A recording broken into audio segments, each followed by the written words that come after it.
ಸೂಚಿಸಿದ ಸದಸ್ಯರು ಮನೆಯಿಂದ ಹೊರ ಹೋಗುವಂತೆ ಔಟ್ ಮಾಡುವ ಮೂಲಕ ನಾಮಿನೇಟ್ ಮಾಡಬೇಕು. ಪೂರ್ತಿ ತುಂಬಾ ಚೆನ್ನಾಗಿ ಮಾತಾಡ್ತೀರಾ. ವೀಕೆಂಡ್ ಬಂದಾಗ ನಿಮ್ಗೆ ಏನ್ ಮಾತಾಡ್ಬೇಕು ಅರ್ಥ ಆಗಲ್ಲ. ಮನೆಯವರು ನಿಮಗೆ ಬಂದು ಎಲ್ಲ ಹೇಳ್ಕೊಟ್ಟಿದ್ರ?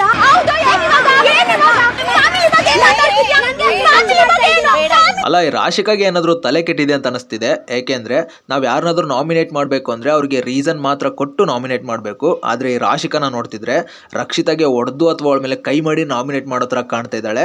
ಏಕೆಂದರೆ ಅಲ್ಲಿ ಧನುಷು ಹಾಗೂ ಅಶ್ವಿನಿ ಗೌಡ ಅವಳನ್ನ ತಡೆಯೋದಕ್ಕೆ ಎಷ್ಟೊಂದು ಪ್ರಯತ್ನ ಮಾಡ್ತಿದ್ದಾರೆ. ಆದರೆ ಅವರಿಬ್ಬರು ಮಾತನ್ನು ಕೇಳ್ದೇನೆ, ಅವರಿಬ್ಬರಿಗೂ ಬಗ್ದೇನೆ ರಕ್ಷಿತಾ ಮೇಲೆ ಕೈ ಮಾಡೋಕೆ ಹೋಗ್ತಾ ಇರೋದು ಅಥವಾ ಆಡ್ತಿರೋದನ್ನ ಮಾಡ್ತಾ ಇದ್ದಾಳೆ.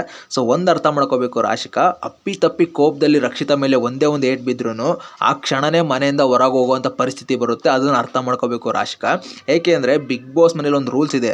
ನೀವು ಈ ಜಗಳ ಮಾಡೋ ಟೈಮಲ್ಲಿ ಎಷ್ಟಾದರೂ ಬಾಯ್ ಮಾಡಿ, ಎಷ್ಟಾದರೂ ಕೂಗಾಡಿ, ಆದರೆ ಯಾರ ಮೇಲೂ ಯಾರು ಕೈ ಮಾಡೋಂಗಿಲ್ಲ, ಮ್ಯಾನ್ ಹ್ಯಾಂಡ್ಲಿಂಗ್ ಮಾಡೋಂಗಿಲ್ಲ ಅನ್ನೋದು ಒಂದು ಇಂಪಾರ್ಟೆಂಟ್ ರೂಲ್ಸ್ ಇದೆ. ಸೊ ಅದು ಎಲ್ರಿಗೂ ಗೊತ್ತಿದೆ.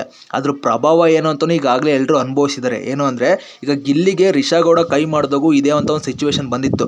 ರಿಷಾಗೌಡನ ಮನೆಯಿಂದ ಹೊರಗೆ ಹಾಕಬೇಕು ಅನ್ನೋದು. ಆದರೆ ಆ ಟೈಮಲ್ಲಿ ಮನೆಯವರೆಲ್ಲ ಸೇರಿ ರಿಷಾಗೌಡನ ಉಳಿಸ್ಕೊಂಡಿದ್ರು. ಆದರೆ ಈ ಟೈಮಲ್ಲಿ ಏನಾಗುತ್ತೆ ಅಂದರೆ ಬಿಗ್ ಬಾಸ್ ಮುಗಿಯೋದಕ್ಕೆ ಒಂದು 2 ವಾರ ಇದೆ. ಸೊ ಎಲ್ರಿಗೂ ಇದೇ ಬೇಕಾಗಿರುತ್ತೆ, ಯಾರಾದರೂ ಒಬ್ರು ಹೊರಗೆ ಹೋಗ್ಲಿ, ನಾವು ಮಾತ್ರ ಉಳ್ಕೊಳ್ತೀವಿ ಅಂತ. ಸೊ ಅದನ್ನ ಅರ್ಥ ಮಾಡ್ಕೋಬೇಕು ರಾಶಿಕಾ. ಇದೆಲ್ಲ ಗೊತ್ತಿದ್ದು ಮೆಚುರಿಟಿ ಇದ್ರೂ ಕೈ ಮಾಡೋಕೆ ಹೋಗೋದು, ತಳ್ಳಾಡೋದು ಮಾಡೋದು ಏನು ಸರಿ. ಆ್ಯಂಡ್ ಇನ್ನೊಂದು, ಅಲ್ಲಿ ರಕ್ಷಿತಾ ಕೈ ಮಾಡಿಸ್ಕೊಳ್ಳೋಂಥ ಮಾತನ್ನು ಏನೂ ಆಡಿಲ್ಲ. ಅಲ್ಲಿ ರಾಶಿಕಾ ಏನು ಆರ್ಗ್ಯುಮೆಂಟ್ ಮಾಡ್ತಿದ್ದಾಳೋ ಸೊ ಅದಕ್ಕೆ ಆರ್ಗ್ಯುಮೆಂಟ್ ಮಾಡ್ತಿದ್ದಾಳೆ ಹೊರತು ರಕ್ಷಿತಾ ಬೇರೆ ಏನು ಮಾತಾಡಿಲ್ಲ. ಅದು ಕ್ಲಿಯರ್ ಆಗಿ ಅಂತ ಕಾಣ್ತಾ ಇದೆ. ಆದ್ರೂ ಈ ರಾಶಿಕಾ ಮೆಚುರಿಟಿ ಇಲ್ದಿರೋ ಥರ ಇಮ್ಮೆಚೂರ್ ಆಗಿ ಯಾಕೆ ಆಡ್ತಿದ್ದಾಳೋ ಒಂದು ಗೊತ್ತಾಗ್ತಿಲ್ಲ. ಆ್ಯಂಡ್ ಅಲ್ಲಿ ಬಿಡ್ಸೋಕೆ ಹೋದ್ರೂ ಅಷ್ಟೊಂದು ಕೋಪ, ಅಷ್ಟೊಂದು ಇದು ಏನಕ್ಕೆ? ಸೊ ಅದನ್ನು ಕಡಿಮೆ ಮಾಡ್ಕೋಬೇಕು. ಯಾಕೆಂದರೆ ನಿನ್ನೆ ಡೆಡ್ ಎಂಡಿಗೆ ಹೋಗಿ ಸೇಫ್ ಆಗಿದ್ದಾಳೆ. ಈ ಟೈಮಲ್ಲಿ ಏನಾದರೂ ಹೊರಗಡೆ ಹೋದರೆ ಅವಳಿಗೆ ಬಿಗ್ ಲಾಸ್ ಆಗೋದು.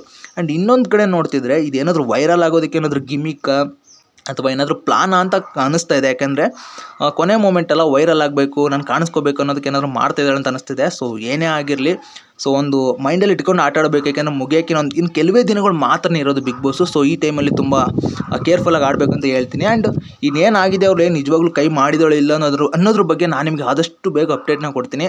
ಸೊ ಅಪ್ಡೇಟ್ ಸಿಗಬೇಕು ಅಂದರೆ ನೀವು ನನ್ನ ಒಂದು ಯೂಟ್ಯೂಬ್ ಚಾನಲ್ನ ಸಬ್ಸ್ಕ್ರೈಬ್ ಆಗಿರಬೇಕು. ಸೊ ಇವಾಗಲೇ ನನ್ನ ಒಂದು ಯೂಟ್ಯೂಬ್ ಚಾನಲ್ ಸಬ್ಸ್ಕ್ರೈಬ್ ಮಾಡ್ಕೊಂಡು ಈ ವಿಡಿಯೋಗೆ ಲೈಕ್ ಮಾಡಿ.